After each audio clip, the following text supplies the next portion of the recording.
Hello student, welcome to my channel Phogat online education. बेटा हम क्या कर रहे थे, हम क्लास 10th में जो हमारा 12th चैप्टर है और उसकी जो एक्सरसाइज है 12.2 और उसके देखो मैंने पिछली क्लास में 10 क्वेश्चन तक कंप्लीट करा दिए थे। 3 क्वेश्चन कराए थे मैंने, शायद 8th, 9th और 10th क्वेश्चन। एक अमरेला वाला लास्ट क्वेश्चन कराया था और इसमें 4 क्वेश्चन रिमेनिंग है। तो आज हम अपना 11th क्वेश्चन करते हैं। तो देखो पहले क्वेश्चन को रीड करते हैं। क्वेश्चन में क्या कह रहा है, A car has 2 वाइपर। एक कार है बेटा और उसके अंदर 2 वाइपर है विच डू नॉट ओवरलैप, जो कि मिल नहीं सकते, ओवरलैप नहीं हो सकते। फिर क्या कह रहे हैं, each wiper has a blade of length 25 centimetre. जो ईच वाइपर है मतलब प्रत्येक वाइपर की बात कर रहा है, उसकी जो ब्लेड है उसकी लेंथ दे रखी है 25 centimetre, sweeping through an angle of 115 degree. और वे कितने एरिया को साफ कर रही है, मीन्स कितने डिग्री का एंगल बना रही है, हमारा 115 डिग्री का। तो find the total area clean at each sweep of the blade. तो हमें टोटल एरिया बताना है कि एक ब्लेड कितने एरिया को क्लीन करेगी। तो देखो स्वीप करेगी। अब देखो डायग्राम समझते हैं। आपने भी कार के वाइपर देखे होंगे। एक वाइपर तो देखो ऐसे चलता है, इधर की साइड ऐसे चलता रहता है, ऐसे एक वाइपर चलता है और एक वाइपर फिर इधर से इधर की साइड चलता है। ऐसे देखे होंगे भाई वाइपर। अरे कार के जो आगे वाइपर होते हैं ऐसे चलता है एक वाइपर, तो हमारा एक इसके अपोजिट डायरेक्शन में। ये कभी मीट थोड़ी ना होते हैं, इनके बीच में गैप होता है। भाई मीट ही हो गए तो फिर कैसे वाइपर फिर साफ थोड़ी ना करेंगे, फिर चलेंगे थोड़ी ना। तो ये वाइपर है हमारे 2। अब देखो यहां से ये राउंड होता है हमारा और ये वाइपर की जो ब्लेड की लेंथ है, ये ब्लेड है हमारी। ठीक, कार के 2 वाइपर है।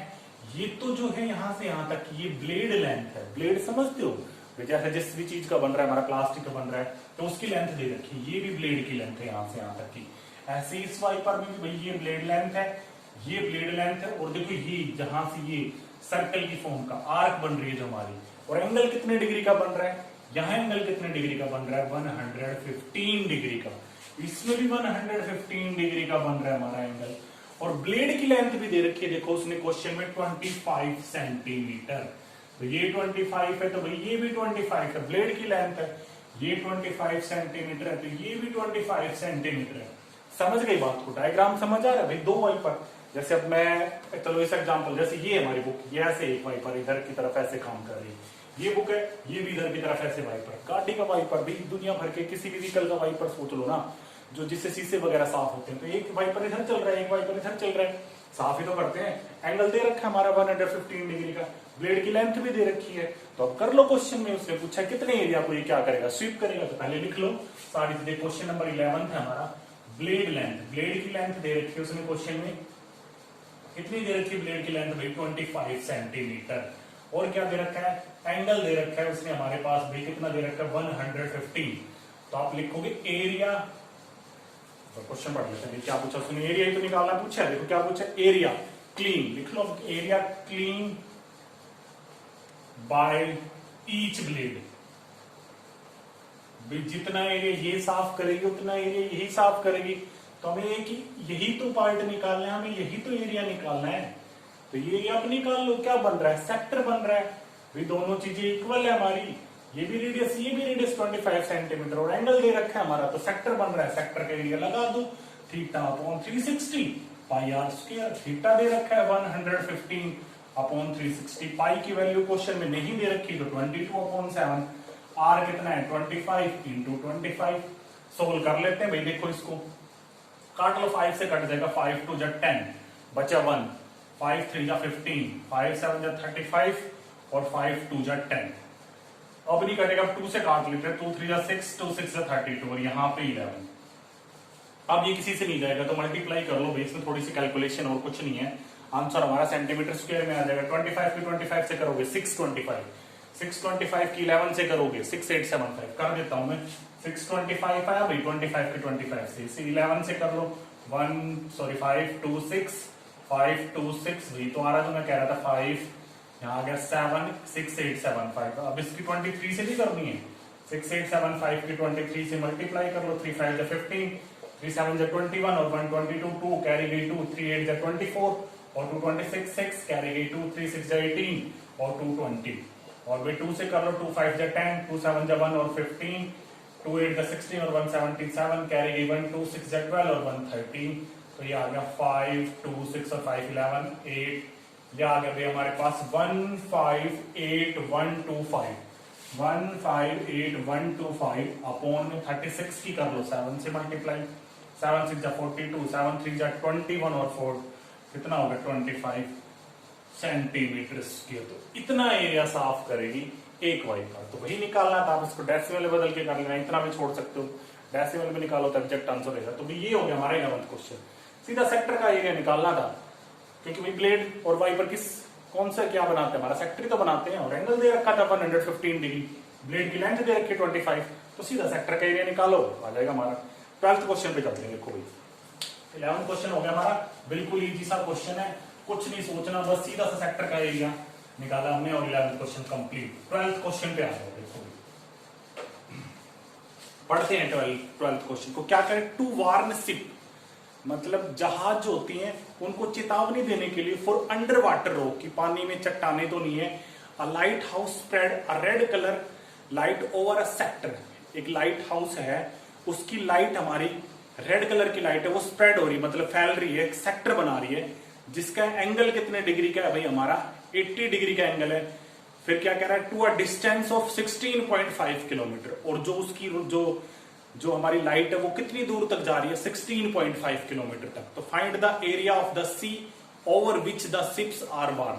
देखो भाई क्वेश्चन में कुछ नहीं, जैसे मैं कहूं ये लाइट हाउस है, ठीक है, यहां लाइट लगी हुई है हमारी, ठीक है, इतनी बात समझ आ रही। ये लाइट हाउस है, ये लाइट लगी हुई, इसकी लाइट जैसे भी आप मूवी में नहीं देखते हो, वो कई मूवियां नहीं होती थी जिनमें भाई जैसे लाइट गिरती है और जेल में जो कैदी होते हैं वो छुप छुप के चलते हैं, ये लाइट यहाँ फिर सेक्टर बनाती है, वैसा कुछ सोच लो। या लाइट हाउस का देख लो ना, कोई लाइट हाउस है, यहाँ लाइट लगी हुई है और यहाँ से रेड कलर की लाइट, यहाँ जैसे हमारा सी है, यहाँ लाइट गिर रही है हमारी, क्यों गिर रही है, क्योंकि सी के अंदर क्या है, रॉक्स है, और रॉक्स क्या करेंगे भाई, जो शिप होगी वो उनको डिस्ट्रॉय कर देंगी।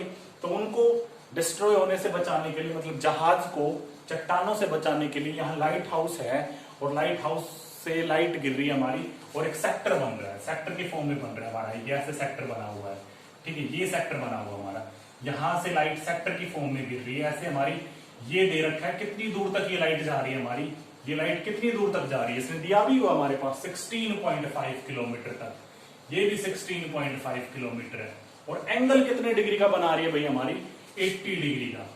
बात समझ आ गई, लाइट है, सेक्टर की फॉर्म में गिर रही है, और जो लाइट कितनी दूर तक जा रही है हमारी 16.5 किलोमीटर तक जा रही है, और उसने बोला सेक्टर बना रहे हैं और एंगल भी दे रखा है 80 डिग्री। अब क्वेश्चन में क्या कह रहा है, find the area of sea over which ships are warn. तो हमें ये एरिया बताना है कि वो एरिया बताओ जिससे हम शिप को भाई चेतावनी दे सके कि आगे भाई यहाँ अंडर वाटर रॉक्स है। तो हमें सेक्टर का एरिया निकालना है, कुछ नहीं दे रखा, सीधा सा भाई सेक्टर का फॉर्मूला लगा दो, हो जाएगा हमारा क्वेश्चन। बस क्वेश्चन को समझना था तो मैं लिख लेता हूं, क्या क्या चीज दे रखी है, distance of light, red colour light लिख लो, लाइट लिख लो, रेड कलर लाइट जो भी आपकी, कितना दे रखा हमारे पास 16.5 किलोमीटर दे रखा है हमारे पास ही। एंगल कितने डिग्री का बना रही है हमारी भी सेक्टर में, एंगल ऑफ सेक्टर लिख लो, एंगल ऑफ सेक्टर कितने डिग्री का दे रखा है 80 डिग्री का। 12th क्वेश्चन है भैया हमारा, ठीक है। तो अब निकाल लो, जो आपके क्वेश्चन में लाइन दी हुई है उसको लिख लो, area of sea over which ship are warned, ठीक है भाई। तो सीधा सेक्टर का फॉर्मूला लगा दो, theta upon 360 pi r square, theta दे रखा है 80 अपॉन 360, पाई की वैल्यू क्वेश्चन में गिवन है तो वही लेनी है आपको 314 अपॉन 100, और रेडियस कितना दे रखा है 16.5, मतलब 165 अपॉन 10 और 165 अपॉन 10, ये रेडियस है हमारा। तो भाई अब इस क्वेश्चन को सोल्व कर लेते हैं, मैं ऊपर से रफ कर रहा हूं, अब इसकी कैलकुलेशन करते हैं भाई, हो जाएगा, बस कैलकुलेशन और कुछ नहीं इस क्वेश्चन में। क्वेश्चन इंपोर्टेंट है, 7th क्वेश्चन हुआ, 6th क्वेश्चन हुआ हमारा, जो पीछे के जो मैंने एक हॉर्स वाला क्वेश्चन था, बड़ा आता है भाई बोर्ड में वो क्वेश्चन, अमरेला वाला क्वेश्चन हुआ, ब्रूच वाला क्वेश्चन हुआ, वो सारे क्वेश्चन इंपोर्टेंट है। इंपोर्टेंट तो ये भी है भाई, अगर पेपर थोड़ा लो लेवल का बनता है तो ऐसे क्वेश्चन भी डाल सकता है। तो क्या दे रखे हैं, यहाँ सोल्व कर लेते हैं, 80 अपॉन 360, पाई की वैल्यू 3.14, आर कितना दे रखा था हमारे पास 165 अपॉन 10 इंटू 165 अपॉन 10, ये मैंने डेसिमल हटा लिया, 16.5 किलोमीटर था, और हम आंसर किलोमीटर में निकाल देंगे, सेंटीमीटर में क्यों निकाले, आंसर किलोमीटर में निकाल देंगे। तो 1 0 से 1 0 कैंसिल आउट, 4 2 जा 8, 4 9 जा 36। काट लेते हैं इसको, 3 से कट जाएगा, देखो 6 और 5 12 और 6 और 5 11 और 1 12, 3 से काट दो, 3 3 जा 9, 3 5 जा 15, 3 5 जा 15, फिर 3 से ये भी कट जाएगा 55। अब मत काटना, क्योंकि अब अगर आप इसको काटोगे इन दोनों को 5 से, तो यहाँ बेटा 20 बचेगा, फिर वो पूरा पूरा नहीं कटेगा। तो एक काम करो ना, इन चारों की मल्टीप्लाई कर लो और नीचे जितनी जीरो उतना डेसिमल लगा दो। तो 55 की 55 से करोगे, 55 का स्क्वायर, मैंने पिछली क्लास में ट्रिक बताई थी, अगर आप उससे करना चाहते हो तो स्क्वायर, 5 का स्क्वायर 25, 5 का स्क्वायर 25, 5 5 से 25 और 2 से मल्टीप्लाई करोगे 50, एक छोड़ के जोड़ दो, 520325। तो ये 55 की 55 से मल्टीप्लाई करने पे मिला है, तो 3025, और अब इसकी मल्टीप्लाई करनी है 314 से और फिर 2 से।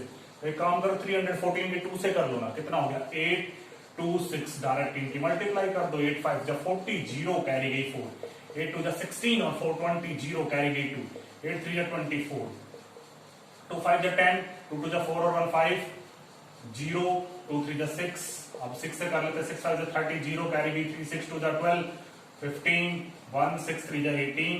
तो कितना आ गया हमारे पास 0 0, या आ गया 5, और ये हमारा कितना हो गया भाई, हमारा 5 और 2 7, ठीक है, 5 और 4 9, 6 और 2 8 और 1 9, तो ये आ गया भाई 1899700, और नीचे कितनी जीरो है 4, 1 2 3 4, 2 जीरो तो काट दो और 2 छोड़ के डेसिमल लगा दो, तो आंसर आ गया 189.97 किलोमीटर स्क्वायर। आंसर आएगा किलोमीटर स्क्वायर में। बात समझ आ गई? क्वेश्चन नंबर 12 कंप्लीट हो गया। क्वेश्चन नंबर 13 पे चलते हैं। इस क्वेश्चन को देखना, ये क्वेश्चन भी सिंपल सा है, बस माइनर सेगमेंट पूछा है। क्वेश्चन को रीड किया करो, मैं बार बार कहता हूं भाई, अगर आप क्वेश्चन को समझ लोगे ना, क्वेश्चन समझने में चाहे 5 मिनट लगा दो, लेकिन फिर जब आप इसका सॉल्यूशन करोगे तो उसमें टाइम नहीं लगेगा। जब तक बच्चे क्वेश्चन ही नहीं समझ पाते तो भी सॉल्यूशन कैसे करोगे? अब देखो क्वेश्चन में क्या कह रहा है, अ round table cover has 6 equal design. एक टेबल है हमारे पास, राउंड गोल टेबल है, और इसमें 6 डिजाइन बने हुए हैं। देखो इसने बना रखा, पहले डायग्राम बना देते हैं। यहाँ ऐसे बनाया हुआ है, फिर ये स्ट्रेट है, फिर ये ऐसे बनाया हुआ है, फिर यहाँ ऐसे और स्ट्रेट, और इसमें 6 डिजाइन है। डिजाइन यहाँ है भाई, जैसे घरों में टेबल होती है ना, तो उसमें डिजाइन बने हुए। तो एक डिजाइन यहाँ है, एक डिजाइन यहाँ है, एक डिजाइन यहाँ है, ये सारे इक्वल डिजाइन है भाई हमारे। 6 डिजाइन हो गए ना। अब क्वेश्चन में क्या कह है, if the radius of the cover, इस कवर की रेडियस, मतलब यहाँ कहीं सेंटर होगा, सेंटर से सर्कल तक का डिस्टेंस, यही तो रेडियस है। कितना दे रखा है रेडियस? 28 सेंटीमीटर। मैं इसको इधर भी तो खींच सकता हूं भाई, ये भी रेडियस हो गया भाई। आप किधर भी खींच लो, इस लाइन को यहाँ खींच लो, ये भी रेडियस होगा, ये भी रेडियस होगा, कहीं खींच सकते हो जहां आपका मन करे। अब उसने क्वेश्चन में क्या पूछा है, find the cost of making the design. हम जो ये डिजाइन बना रहे हैं, इनकी कॉस्ट कितनी होगी, मतलब जो डिजाइन बनाने वाला है वो कितने रुपए लेगा अगर वो 1 सेंटीमीटर स्क्वायर के 0.35 रुपए ले रहा है। उसने लिखा हुआ है ना, find the cost of making the design at the rate of ₹0.35 पर सेंटीमीटर स्क्वायर। तो अब वो किस रेट से पैसे ले रहा है? 0.35, 1 सेंटीमीटर स्क्वायर के, और √3 की वैल्यू लेनी है 1.7। क्वेश्चन को समझते हैं, बड़ा ही आसान सा क्वेश्चन है, थोड़ा सा लेंदी ज्यादा है, लेंदी इतना ज्यादा नहीं है लेकिन आसान। देखो क्वेश्चन को करते हैं, इतना डायग्राम देखो, मैंने जरूर नहीं ये सेक्टर बनाया, आप यहां भी बना सकते हो। लो भाई यहां बना लेते हैं, काम करते हैं। ये हमारा सेंटर है भाई, इस कवर का, कवर गोल है हमारा, सेंटर दे रखा है। ये सेंटर से सर्कल तक का डिस्टेंस, रेडियस कितना दे रखा था? 28 सेंटीमीटर। ये भी सेंटर से सर्कल तक का डिस्टेंस, ये भी 28 सेंटीमीटर। हमें अब जो डिजाइन करने वाला है, जैसे मैंने किसी डिजाइन करने वाले को बुलाया, वो क्या कह रहा है भाई, मैं 1 सेंटीमीटर स्क्वायर में अगर डिजाइन करूंगा, इतने एरिया में डिजाइन करूंगा, तो कितने रुपए लूंगा भाई मैं? 0.35 रुपए लूंगा। तो सबसे पहले तो हम ये पता करेंगे ना कि डिजाइन का एरिया कितना है। जब तक हमें डिजाइन का एरिया नहीं पता चलेगा, हम कैसे कॉस्ट निकाल देंगे? तो सबसे पहले आप 6 डिजाइन का एरिया निकालो। तो 6 का निकालने की जरूरत नहीं है, आप एक डिजाइन का एरिया निकाल लो और 6 से कर लो मल्टीप्लाई, आ जाएगा हमारा एक डिजाइन का। अब ये फिगर दिमाग में आती है, ये डिजाइन आपके दिमाग में आ जाना चाहिए भाई, जो मैंने फर्स्ट स्टार्टिंग के 5-6 क्वेश्चन कराए थे। ये क्या है? Minor segment. भाई ये पूरा यहां से यहां तक का ये क्या है? सेक्टर। इधर बना दो डायग्राम, ये देख लो, ये हमारे पास हमें इसका एरिया निकालना है। तो माइनर सेगमेंट ही तो था, कोड के साथ जो बन रहा है माइनर सेगमेंट है, ये कोड ही तो है हमारी। इसको जी, इसको ओ बोलो, इसको ए, इसको बी। ये 28 सेंटीमीटर दे रखी, ये भी 28 सेंटीमीटर दे रखी 28 सेंटीमीटर। तो हमें ये एरिया निकालना है। तो आपको निकालने के आपके पास भी 2-3 तरीके थे। मैंने कहा था या तो आप पूरे सेक्टर का निकाल लो, सेक्टर में से इस ट्रायंगल का हटा लो तो भी आ जाएगा, या मैंने आपको डायरेक्ट फॉर्मूला बताया था माइनर सेगमेंट का एरिया निकालने का। तो लेकिन हमें सेंटर एंगल नहीं पता, तो एक काम करते हैं, लो सारी रेडियस को ज्वाइन कर लेते हैं। ये लो, तो अब मुझे बताओ इसमें कितने सेक्टर बन रहे हैं? 1 2 3 4 5 6। कितने सेक्टर है? 6। तो सारे एंगल कितने डिग्री के होंगे? अगर मैं कंप्लीट एंगल 360 को, क्योंकि सर्कल पे 360 का एंगल है भाई, सेंटर में कितने से कितने पार्ट में डिवाइड है? 1 2 3 4 5 6 से डिवाइड कर दूं तो सारे एंगल, ये एंगल भी 60 डिग्री का है, ये एंगल भी 60 डिग्री का, ये एंगल भी 60 डिग्री का, ये एंगल भी 60 डिग्री का, सारे एंगल 60 डिग्री का। तो हमें यहाँ से एंगल पता चल गया, ये 60 डिग्री का है। तो ऐसा क्वेश्चन हमने भाई किया था, थर्ड, फोर्थ या फिफ्थ क्वेश्चन था।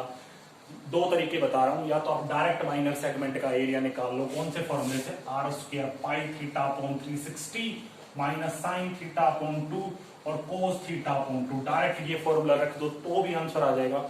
और अगर आप सेक्टर का निकालोगे और सेक्टर में से ट्रायंगल का हटा दो, सेक्टर का निकाल के ट्रायंगल का हटा दो तो भी तो माइनर सेगमेंट का आ जाएगा। तो चॉइस आपके पास है, किसी से भी कर सकते हो। तो चलो भाई हम इस क्वेश्चन को करते हैं स्टार्ट। क्वेश्चन समझा दिया मैंने, आप डायरेक्ट ये फॉर्मूला भी लगा सकते हो बेटा, गलत नहीं है हमारा। तो देख लेना भाई, जैसे भी आप करना चाहते हो बताओ कैसे करें, कैसे भी कर लेते हैं। चॉइस आपके पास। पहले तो हम लिख लेते हैं angle in each sector, her sector में कितने डिग्री का एंगल बन रहा है हमारा। आप लिखोगे 360 और 6 सेक्टर है तो हर एंगल, हर सेक्टर में कितने डिग्री का एंगल है? 60 डिग्री का। रेडियस दे रखी है हमारे पास, कितनी दी हुई है रेडियस? 28 सेंटीमीटर। और कुछ दे रखा है? बस। अब हम निकालते हैं। सबसे पहले हम निकाल लेते हैं सॉरी सेक्टर का एरिया। कौन से सेक्टर का? सब सेक्टर बराबर है भाई।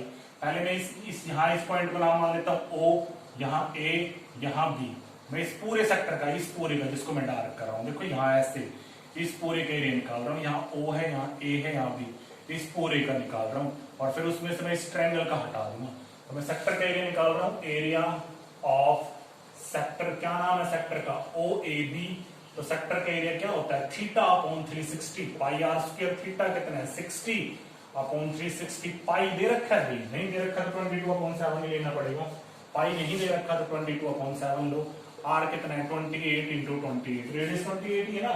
हाँ ठीक है भाई, रेडियस 28। अब करते हैं, देखो 1 0 से 1 0 कैंसिल आउट, 6 से कट गया 6 पे, 7 से कट गया 4 पे, 2 3 जा 6, 11 हो गया इतना।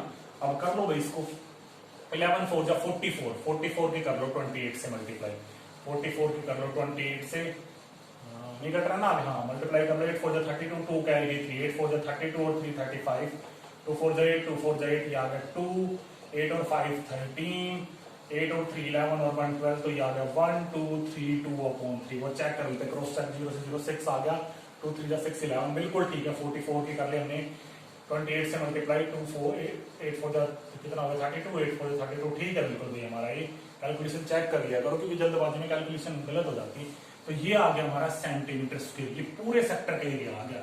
इस पूरे सेक्टर के एरिया में से मुझे किसका माइनस करना है? इस ट्रायंगल का। कौन सा ट्रायंगल है? Equilateral triangle. इसका एरिया लिख लेते हैं साइड में, यहाँ लिख रहा हूँ इसका एरिया 1 2 3 2 अपॉन 3 सेंटीमीटर स्क्वायर। अब इक्विलेटरल ट्रायंगल का एरिया निकालते हैं। पता है ना, पहले आप दिखाओगे इक्विलेटरल ट्रायंगल क्यों है। ये इक्विलेटरल ट्रायंगल क्यों है मैंने कितने क्वेश्चनों में बताया बेटा। ये 28 सेंटीमीटर है, ये भी 28 सेंटीमीटर, यहाँ 60 डिग्री का एंगल है। तो मैंने बताया था साइड इक्वल हो तो उनके सामने के एंगल भी इक्वल होते हैं। ये एक्स है तो ये भी एक्स है, आप इसमें एंगल सम प्रॉपर्टी लगाओ, 60 प्लस एक्स इक्वल्स टू 180। फिर कितना हो गया? 60 प्लस 2x इक्वल्स टू 180। और यहां से जब x की वैल्यू निकालोगे तो 60 आएगी, मतलब ये एंगल भी 60, ये भी 60, ये भी 60। तो तीनों एंगल जब 60 डिग्री के हो तो कौन सा ट्रायंगल होता है? Equilateral triangle. तो पता चल गया। तो अब मैं इस इक्विलेटरल ट्रायंगल का यहां से यहां तक का एरिया निकाल रहा हूं। आप लिखो area of equilateral sorry area of equilateral triangle. Area of equilateral triangle क्या होता है? इक्विलेटरल ट्रायंगल का एरिया √3 अपॉन 4a स्क्वायर। √3 की वैल्यू क्वेश्चन में गिवन है 1.7, 17 अपॉन 10 लिख लिया मैंने, डेसिमल हटा लिया। 4 इंटू साइड कितनी दे रखी है? 28 इंटू 28। कर लो भाई, 4 से कट गए 7 पे, 4 7 जा 28, ठीक है। अब देखो कर लो मल्टीप्लाई, काट रहे 0 3 17 7 और फिर 28, 17 7 जा कितना हो गया 119, 119 और 119 की कर लो 28 से मल्टीप्लाई, 8 9 से 72, 2 कैरी गई 7, 8 1 जा 8 और 7 15, 5 कैरी गई 1, 8 1 जा 8 और 1 9, 2 9 जा 18, 2 1 जा 2 और 1 3, 2 1 जा 2, 2 8 और 5 13, 3 9 और 1 10, 3 13 और ये आ गया हमारे पास सॉरी 3332 अपॉन 10 आ गया। इतना कितना आया 3332 अपॉन 10। तो मैं डेसिमल को हटा के ऐसे लिख दूं 333.2। इतनी बात समझ आ रही 333.2 भाई मैंने मल्टीप्लाई कर लिया, डेसिमल लगा लिया। अगर मल्टीप्लाई चेक कर लो 8 9 72, 8 1 8 15, 8 1 8 और 1 9 ठीक है बिल्कुल, 2 9 18, 3 और 2 1 2, 2 8 13 हो गया हमारा। और ये कितना हो गया भाई 9 और 3 12 और 3 13 बिल्कुल ठीक है हमारा, मल्टीप्लाई बिल्कुल ठीक है 3। तो ये आ गया हमारे पास भाई कितना आ गया हमारा ट्रायंगल का area of equilateral triangle 333.2 centimetre square.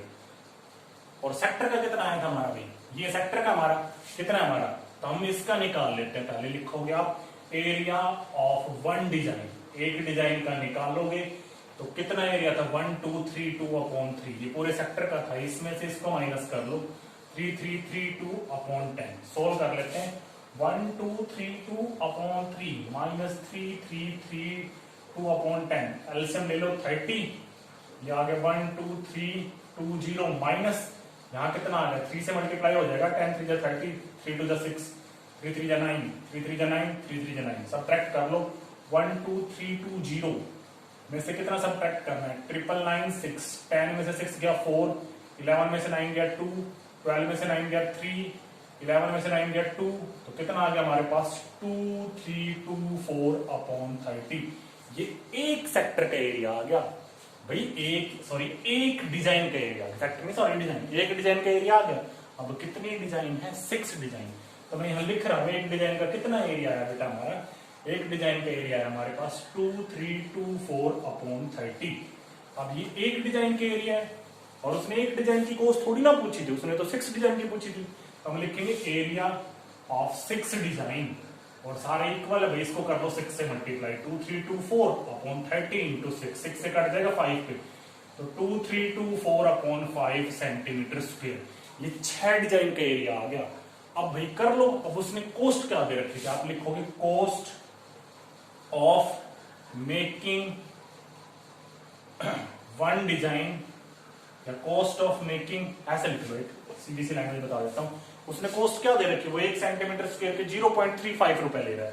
आप क्या लिखोगे cost of making design at the rate of 1 centimetre square equal to 0.35 रुपए।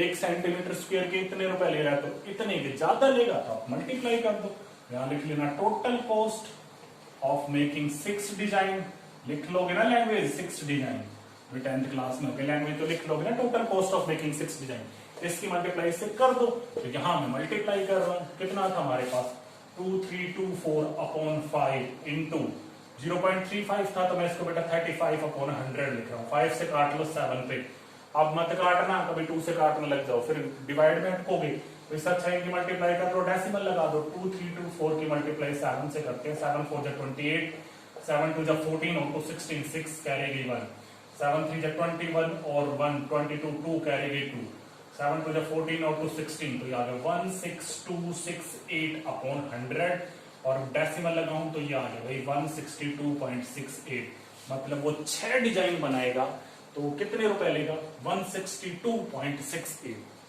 13th क्वेश्चन में डाउट नहीं बचना चाहिए, सीधा माइनर सेगमेंट का एरिया पूछा था, 6 डिजाइन है, एक माइनर सेगमेंट का एरिया निकालो सॉरी और 6 से मल्टीप्लाई कर दो, 6 का आ जाएगा, और जो 6 डिजाइन का जो आपके पास एरिया है उसकी मल्टीप्लाई कर दो 0.35 से, तो आपके पास टोटल कॉस्ट आ जाएगी।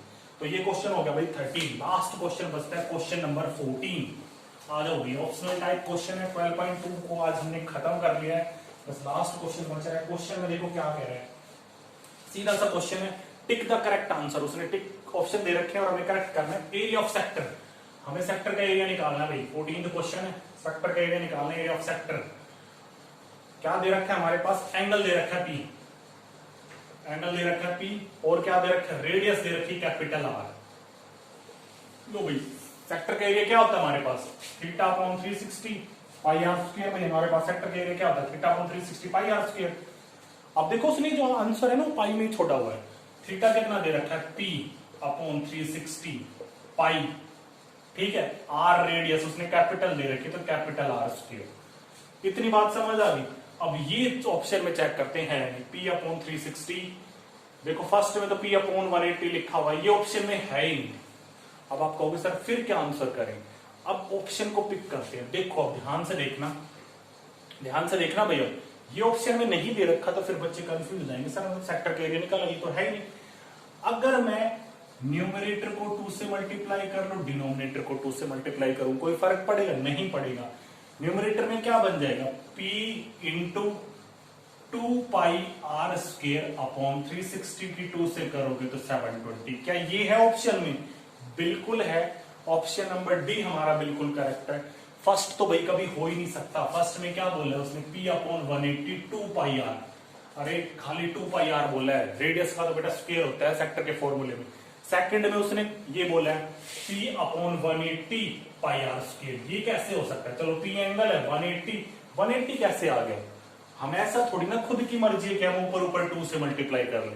भाई मैंने ये लिखा 4 अपॉन 7, हम ऊपर 2 से मल्टीप्लाई कर ले और नीचे भी कर ले, कोई फर्क पड़ेगा, नहीं पड़ेगा भाई, 2 से 2 कैंसिल आउट हो जाएगा। लेकिन आप ऐसा नहीं है कि न्यूमरेटर में 2 से मल्टीप्लाई कर लो अपनी मर्जी से, ये गलत है। आप जब न्यूमरेटर में 2 से मल्टीप्लाई करोगे तो डिनोमिनेटर में भी करना पड़ेगा। मैंने 2 से मल्टीप्लाई किया और नीचे 2 से डिवाइड कर दिया, ताकि जो हमारा सॉल्यूशन है, जो हमारा ऑप्शन में दे रखा है वो मिल जाए। तो इसका आंसर होगा बेटा हमारे पास D, P into 2 pi r square upon 720। तो 12.2 हो गई बेटा कंप्लीट। कोई भी डाउट है, मैं बार बार कहता हूँ, कमेंट बॉक्स में लिख दो कि सर हमें ये क्वेश्चन समझ नहीं आ रहा, चाहे मुझे उसके ऊपर दोबारा से वीडियो बनानी पड़े तो मैं दोबारा से वीडियो बनाऊंगा। तो आज 12.2 एक्सरसाइज कंप्लीट हो गई। अगली वीडियो से हम 12.3 एक्सरसाइज स्टार्ट करेंगे। बड़ी आसान एक्सरसाइज है, डायग्राम समझ के चलेंगे, एरिया निकालना है, शेडेड एरिया, और क्वेश्चन 12.3 में से भी बनेगा या 12.2 में से, इनमें से ज्यादातर क्वेश्चन बनते हैं। और 12.1 का जो हमारा लास्ट क्वेश्चन था, 4th question number of revolution वाला, वो क्वेश्चन भी बन जाता है। तो ये सारे ही क्वेश्चन इंपोर्टेंट है, मैं सारे कराऊंगा। इसके बाद फिर एग्जाम्पल करेंगे, तो कोई क्वेश्चन नहीं छोड़ेंगे एक्सरसाइज का। तो ये हो गई बेटा 12.2 आज कंप्लीट। और भाई मैं बार बार कहता हूँ, अगर वीडियो बेटा पसंद आई तो प्लीज लाइक कर दिया करो, और ज्यादा से ज्यादा बच्चों के पास शेयर करो भाई, ताकि वो भी भाई सीख सके। हर वीडियो में कहता हूँ भाई शेयर कर दो वीडियो को, ठीक है। तो अगर आपको मेरी वीडियो पसंद आई तो प्लीज चैनल को सब्सक्राइब कर देना। Have a nice day, thank you.